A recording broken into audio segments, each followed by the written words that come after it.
ঠাকুরপো, আমার তো কমলিকাকে বেশ পছন্দ, দেখতেও সুন্দর আর বাড়িঘরও ঠিকঠাক। তুমি কি বলো? বৌদি, আমারও রিয়াকে খুব পছন্দ। এবার যা তোমাদের সবার সিদ্ধান্ত তাই আমার সিদ্ধান্ত। সত্যি আমার দেওরটা কত ভালো। এই যে ম্যাডাম, আমিও কিন্তু ওই দলেরই। আমিও কিন্তু আপনাকে প্রথম দেখাতেই পছন্দ করেছিলাম।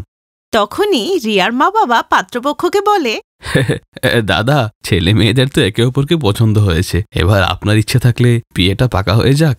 হ্যাঁ হ্যাঁ, তাই হোক, আমাদের কোনো আপত্তি নেই। দুই পরিবারের সহমতে বিয়ে পাকা হয়ে যায়। আর ওরা যাওয়ার পরে রিয়া তার বোনকে বলে, এই শিবানী, তুই দেখলি আমার বড় যা কিরকম সস্তার একটা শাড়ি পরে এসছে, মনে হচ্ছে বাপের বাড়ি খুব গরিব। আরে হ্যাঁ, ওরকম শাড়ি তো আমাদের বাড়ির কাজের লোকও পরে না। আরে ওই মেয়ে যা খুশি পড়ুক, তাতে তোর কি? আর গরিব হলে তো তোরই ভালো। আর তোর বিয়েতে তোর মা তোকে এত পণ দেবে যে শাশুড়ি তোকে মাথায় করে রাখবে, আর সব কাজ ওই গরিব যাকেই করতে হবে, বুঝলি মা? এরপর বিয়ের কেনাকাটা শুরু হয়ে যায়। রিয়া নিজের বিয়ের জন্য অনেক দামি দামি শাড়ি কেনে, আর সেই শাড়িগুলো মুম্বাইয়ের একটা বড় শোরুম থেকে আনা হয়েছিল। সে এইভাবেই অনেকগুলো শাড়ি কেনে, আর দেখতে দেখতেই বিয়ের দিন চলে আসে। বিয়েতেও ওর বড় যা মাত্র 2000 টাকার শাড়ি পরেছিল। আর এই দেখে বিয়ের মণ্ডপে বসে রিয়া মুখ বেঁকিয়ে মনে মনে ভাবছিল, এই চাটা না বিয়ের দিনে আমার নাকটা কাটিয়ে দিল। আরে আজকের দিনে তো একটা ভালো শাড়ি পরতে পারতিস, গরিব কোথাকার। বিয়ের পর রিয়া নিজের শ্বশুরবাড়িতে চলে আসে, যেখানে ওর মা পণে ছোট থেকে বড় সমস্ত জিনিসই দিয়ে রেখেছিল। পরের দিন সবাই বউ দেখতে এসে কিছু না কিছু গিফট রিয়াকে দিয়ে যায়। আর ওর গরিব যা একটা সস্তা শাড়ি পরে একটা গিফট নিয়ে আসে তার বড়লোক জায়ের জন্য। সবাই চলে যাওয়ার পর রিয়া ওই গিফটটা খুলে দেখে যে ওতে একটা সস্তা শাড়ি আর 1100 টাকা রয়েছে। ছি, যেরকম নিজে পরে সেরকম একটা বিচ্ছিরি শাড়ি আমাকে এনে দিয়েছে। আমি তো এই শাড়িটা কাজের লোককে দিয়ে দেব। ছি ছি। সত্যি অঙ্কুর, তোমার বৌদি না খুব কিপটে। দেখো, আমাকে একটা সস্তা শাড়ি ধরিয়ে দিয়েছে। এমনটা কেউ করে? আরে রিয়া, ছাড়ো না, বৌদির যেটা ঠিক মনে হয়েছে তাই দিয়েছে। পরের দিন রিয়া একটা দামি শাড়ি পরে রান্নাঘরে আসে। রিয়া, আজকে তো তোমার প্রথম রান্না, তো একটু মিষ্টি বানাতে হবে। কি রান্না? My food! আমি খাবার বানাবো এই দামি শাড়ি পরে? তোমাদের গিলতে হবে তো, দাঁড়াও আমি এখনই ব্যবস্থা করছি। এই বলে রিয়া খাবার অর্ডার করলো আর সবাইকে খেতে দিল। এই নিন মা, আমার প্রথম দিনের রান্নার খাবার। কিন্তু বৌমা, তুমি বাড়িতে রান্না করলে না যে? আরে মা, সস্তায় এত কিছু খাবার এসে গেছে, আপনার আর কি চাই বলুন তো? কিন্তু রান্না তো ঘরের বউরাই করে, তাই না? হ্যাঁ রিয়া, মা একদম ঠিক বলছে। আমাদের বাড়িতে রান্নাটা কিন্তু মা আর বৌদি নিজের হাতেই করে। ঠিক আছে ঠিক আছে, বেশি লেকচার দিও না, এটাই এখন খেয়ে নাও, পরে দেখা যাবে। আর সব জিনিসপত্র সেট করতে অনেক সময় লাগবে, তাই শোনো দিদি, দুপুরের খাবারটা তুমি বানিয়ে নিও, ঠিক আছে?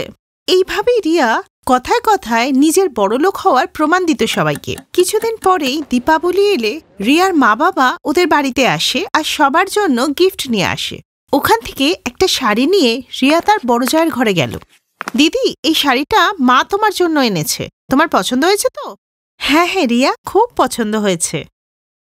হ্যাঁ হ্যাঁ, কেন পছন্দ হবে না? কত দামি শাড়ি বলো এটা। আমাকে দেখে তুমি যে শাড়িটা দিয়েছিলে ওর মতো সস্তা নাকি এটা? ওই শাড়ি আমাদের বাড়ির কাজের মেয়েও তো পরবে না। বড় যা বুঝতে পেরেছিল যে রিয়া ওকে সস্তা শাড়ির জন্য কথা শোনাচ্ছিল। আচ্ছা দিদি, তোমার বাড়ি থেকে তো কেউ এলো না? হ্যাঁ হ্যাঁ, মা আমাকে একটু আগেই ফোন করলো, ওরা সন্ধ্যাবেলায় আসছে। এই বলে বড় যা আবার বাড়ির কাজ করতে লাগলো।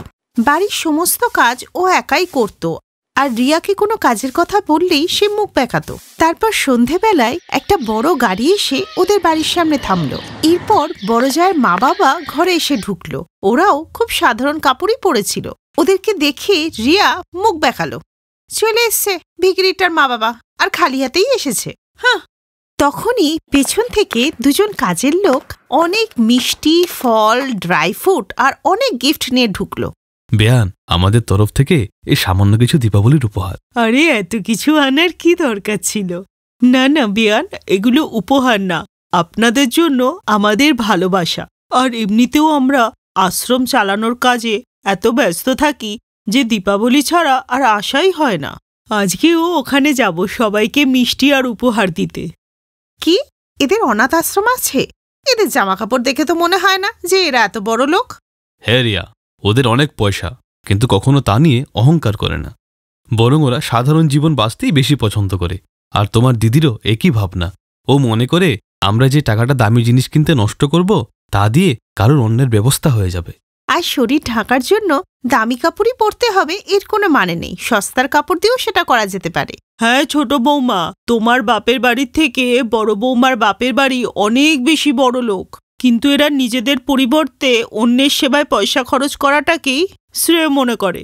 জানো রিয়া, আমরা যখন প্রথম দিন বৌদিকে দেখতে গিয়েছিলাম, ওনার কাপড় দেখে তো আমরা বুঝতেই পারিনি যে উনি এত বড়লোক বাড়ির মেয়ে। আর বৌদির সহজ সরল ভাবটাই আমাদের সবার খুব ভালো লেগেছিল। আর দেখো আজকে কি সুন্দর করে আমাদের সংসারটাকে সামলে রেখেছে। আমাদের বড় বৌমার তুলনাই হয় না। ওদের এইসব কথা শুনে রিয়ার চোখ লজ্জায় ঝুঁকে যায়, আর ও নিজের বড় জায়ের কাছে নিজের ভুলের জন্য ক্ষমা চায়, আর ওর বড় জা ওকে ক্ষমা করে দেয়।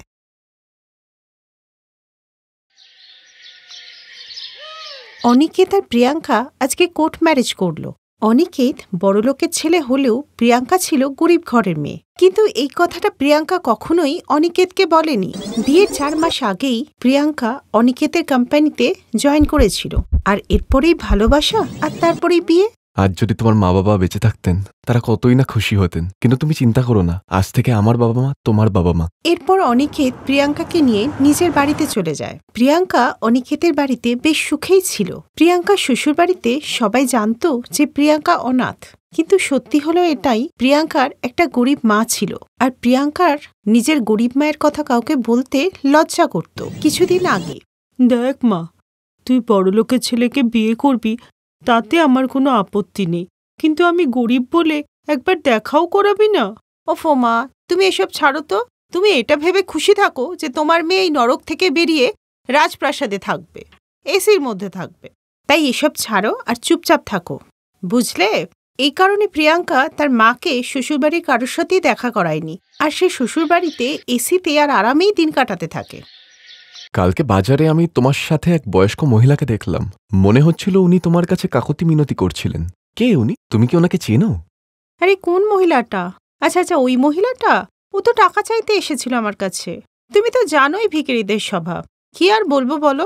ও আচ্ছা, উনি ভিক্ষুক ছিলেন। তুমি কিন্তু সকালবেলা রেডি থেকো, আমরা সিনেমা দেখতে যাব। সত্যি? ওয়াও! ওরা দুজন সিনেমা দেখতে বেরোলো। রাস্তাতে প্রিয়াঙ্কা দেখতে পেল ওর মা কড়া রোদের মধ্যে ভুট্টা বিক্রি করছিল, আর প্রিয়াঙ্কা বসেছিল তার এসি গাড়িতে।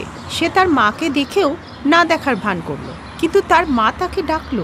আরে মনে হচ্ছে তোমায় কেউ ডাকছে, দেখো তো কে ডাকছে। আরে না না, কেউ ডাকছে না আমাকে, কে আর ডাকবে বলো? আরে অনিকেত, তুমি আমাকে এত ভালোবাসো না, সবসময় তুমি আমাকে নিয়েই ভাবছো। সন্ধেবেলা প্রিয়াঙ্কারা মুভি দেখে বাড়ি ফিরল, আর কৌশল্যা দেবীও নিজের ঘরে চলে এলেন। সে ঘরে ফিরে এসে প্রিয়াঙ্কার ছোটবেলার কথা মনে করতে থাকলো। কৌশল্যা দেবী অনেক কষ্ট করে অন্যের বাড়িতে বাসন মেজে প্রিয়াঙ্কাকে বড় করেছিল, আর মেয়ের ইচ্ছে পূরণের জন্যই তিনি সংসারের খরচও অনেক কম করে করতেন। ওনার ওই দিনের কথা মনে পড়ল যেদিন প্রিয়াঙ্কা প্রথম কলেজ যাওয়ার জন্য নতুন ড্রেস চাইল। দেখো মা, আমি তোমার কাছে কোনোদিনই কিছু চাইনি, আর যখনই চাই তখনই তুমি অভাবের কান্না কাঁদো। দেখো, একটা ধনী ছেলে পেলে না, আমি তোমাকে আর এই বাড়ি ছেড়ে না উড়ে যাব। কিন্তু কোন বড়লোকের ছেলে তোকে বিয়ে করবে মা? কোনো বড়লোকরা গরিবের সাথে কোনো সম্পর্ক করে না। 100 বার করবে যদি তুমি না বলো যে আমি গরিব। এর মানে? আমি ওকে কোনোদিন বলবোই না যে আমি গরিব, আর তার সাথে আমি এটাও বলবো না যে আমি বস্তিতে থাকি আর তুমি আমার মা। আর তা না হলে শ্বশুরবাড়িতে আমাকে সারা জীবন মাথা নিচু করে থাকতে হবে যে আমি বস্তিতে থাকি আর তুমি আমার মা। এইসব পুরনো কথা ভেবে কৌশলা দেবীর চোখে জল এসে যায়। আমার মেয়ে বড়লোক হয়েই আমাকে নিজের মা বলে স্বীকার করে না। ঠিক আছে, যদি ও আমাকে নিজের মা বলে স্বীকার করতে না চায়, তাহলে আমিও আজ থেকে ওকে আর মেয়ে বলে মানব না। কৌশল্যা একটা ভাঙাচোরা কুঁড়ে ঘরে বাস করত, আর তার ঘরে একটা ফ্যানও ছিল না। আর যেখানে কৌশল্যা দেবী গরমে কষ্ট পেতেন, অপরদিকে তার মেয়ে এসি ঘরে খুব সুখেই ছিল। আরে বাহ, এসিতে ঘুমোতে কি না আরাম। আর অন্যদিকে ওই আমার মায়ের ঘর ছিল, একটা পাখা ছিল না, হাত পাখাতেই গরমে কাজ চালাতে হতো। এইভাবে 6 মাস কেটে গেলে একদিন প্রিয়াঙ্কা যখন অনিকেতের সাথে বাজারে গিয়েছিল, প্রিয়াঙ্কা একটা গাছের নিচে দাঁড়িয়েছিল আর অনিকেত ওর জন্য আইসক্রিম কিনতে গিয়েছিল। তখনই এক মহিলা প্রিয়াঙ্কার কাছে এলো। আরে কেমন আছিস রে প্রিয়াঙ্কা? তুই তো তোর বুড়ি মাকে ছেড়ে নিজে বড়লোকের ঘরে থাকিস। জানিস তোর মায়ের এখন কি অবস্থা? এতদিন তো যেভাবে হোক বস্তির লোকেরা ওকে দেখতো, কিন্তু কালকে ভুট্টা বিক্রি করতে গিয়ে আর ওই গরম ঘরে থেকে ওনার তো লু লেগে গেছে।